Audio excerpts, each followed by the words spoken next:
वास्तव में आध्यात्मिक दृष्टिकोण से देखा जाए तो धनतेरस हमें यही याद दिलाता है कि हमारे जीवन के अंदर भी हमें ज्ञान धन से अपने आप को समृद्ध करना है।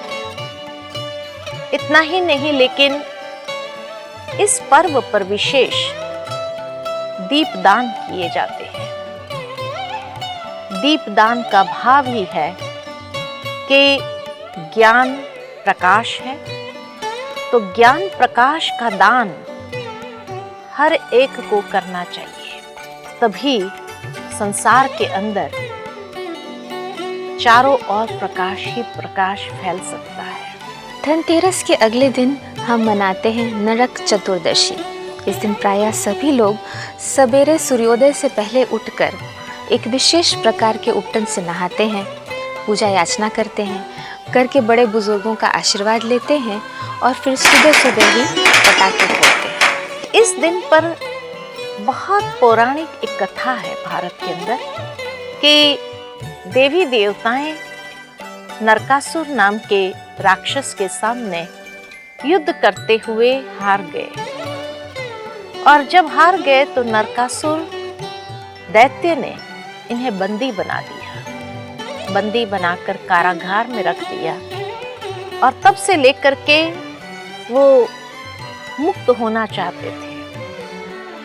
तो कहा जाता है कि परमात्मा वामन अवतार धारण करके इस संसार में आते हैं और नरकासुर नाम के दैत्य को संपूर्ण रीति से खत्म कर देवी देवताओं को आजाद करते हैं, मुक्त करते हैं। और इस तरह से ये काली रात्रि जो है जैसे संपूर्ण रीति से खत्म हो जाती है।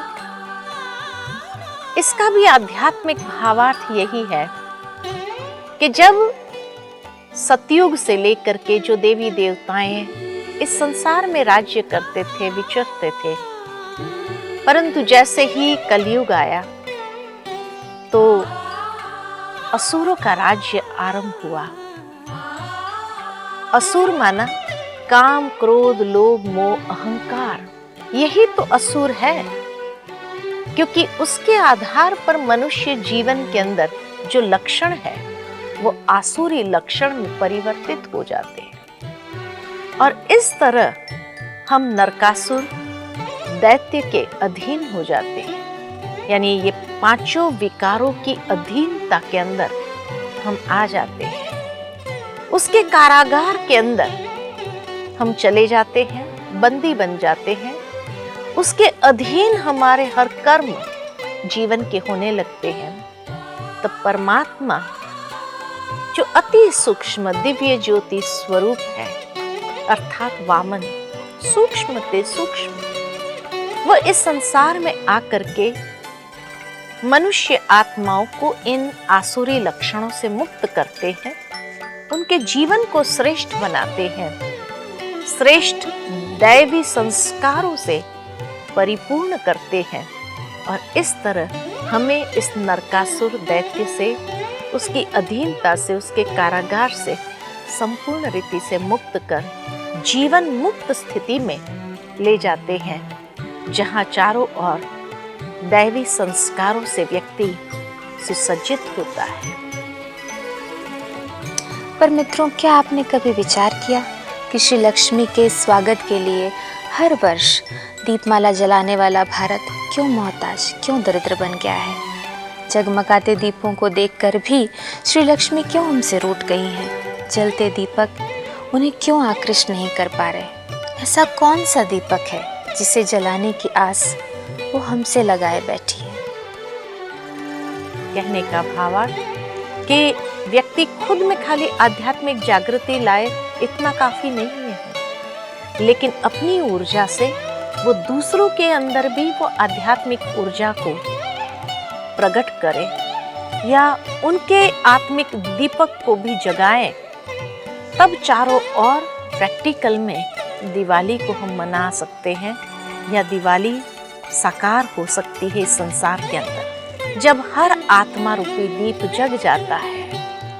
अर्थात श्री लक्ष्मी और श्री नारायण का वो सतयुगी दैवी साम्राज्य इस संसार में आ जाता है, श्री राम का राज्य स्थापित हो जाता है, तब फिर चौथे दिन गोवर्धन पूजा के रूप में मनाई जाती है। गोवर्धन पूजा का भी भावार्थ यही है कि प्रकृति के साथ भी मनुष्य आत्मा का बहुत गहरा एक तालमेल है।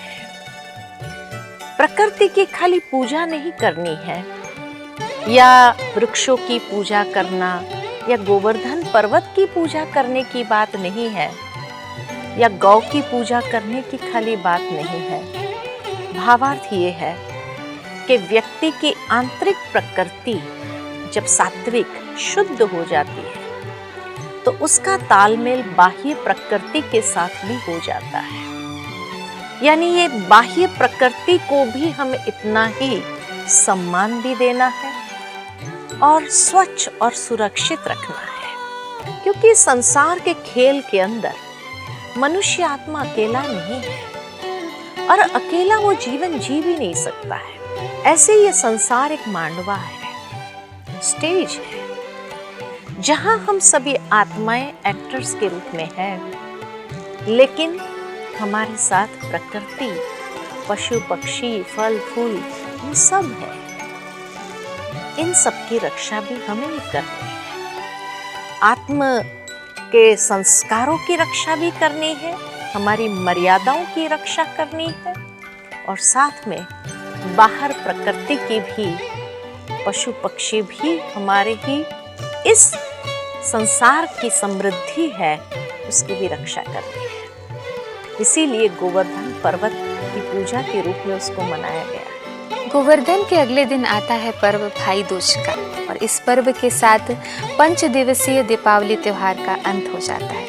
भैया दूज। भारत के अंदर 2 त्योहार विशेष भाइयों के लिए रखे गए हैं, एक रक्षाबंधन और दूसरा भैया दूज। ये दोनों त्योहार भाइयों का विशेष माना गया है कि जहां भाई संकल्प लेते हैं बहनों की मर्यादा की रक्षा करने के लिए, बहनों की चारित्रिक रक्षा करने के लिए, बहनों के जीवन के मर्यादाओं को सुरक्षित रखने के लिए संकल्पबद्ध होते हैं।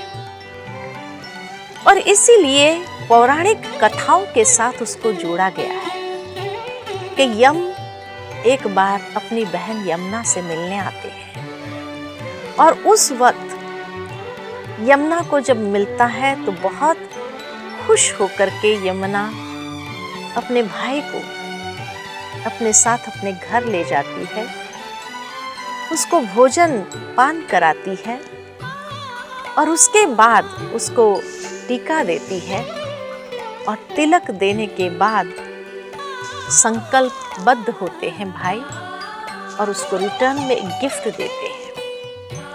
भावार्थ ये है कि आज संसार के अंदर नर और नारी, ये संतुलन ईश्वर ने इसीलिए रखा है ताकि ये संसार बहुत सुंदर विश्व बन जाए, जहां मनुष्य बहुत सुंदर सुसंवादिता के साथ एक दूसरे के साथ हार्मनी में जी सके।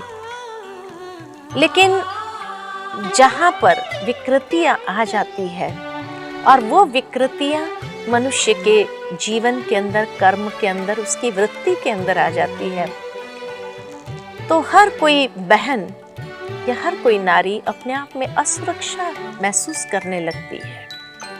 भावार्थ यही है, यहाँ हमारे संस्कारों की रक्षा करने की बात है, मर्यादाओं की रक्षा करने की बात है, और जीवन के अंदर श्रेष्ठ आचरण को प्रैक्टिकल लाने की बात है। और इस तरह से जब वो संसार में पेश आता है हर आत्माओं के साथ में, हर नर नारी के साथ, तो शायद ये विश्व इतना सुंदर बेहतर बन जाएगा जीने के लिए।